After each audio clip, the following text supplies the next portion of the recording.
Улаанбаатар хотод 2023 оны 8 дугаар сарын 5-ны өдрийн 19 цаг 30 минутын орчмоос эхлэн усархаг Аадра боргорсны улмаас Баянзүрх дүүргийн 21, 27, 29 дугаар хорооны нутаг дэвсгэрт уулын үер бууж 4 хүн нас орж 356 айл өрх, 25 аж ахуйн нэгж байгууллага, 105 автомашин үердөрцсөн. Үерт дурсан 105 тээврийн хэрэгслийг аж ахуйн холбоотой хамтран цагдаагийн 416 албан хаагч, шуурхай албаны 34 автомашин, 2 кран техник хэрэгсэлтэй ажиллаж зорчих хэсгээс гаргаж, эзэмшигч нь тодорхойгүй нийт 45 автомашиныг зөв шилжүүлсэн.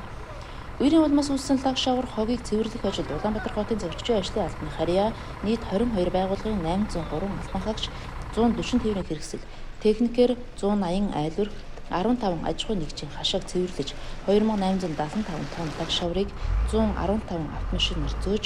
111 өрхийн хашааны 46 мянган орчим метр квадрат талбайд ариутгал халдваргүйтэл хийж 70 хөвөөний засвар дүүргэлтэд 2575 м куб дайргыг ажиж зөн ажилласан.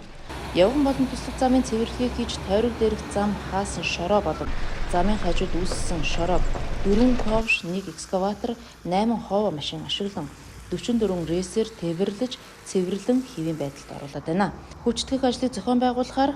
зүүн захаас замын зорчих хэсгийг бусаж хуурай дайрах шороог 13 ховоо машинаар 64 рейс хайрга дайрах тээвэрлэж 70 хөвөөний нөхөн сэргийлтийн ажил хийгдсэн байна. Үерийн үеэр 3 хорооны 6926 хэрэглэгчийг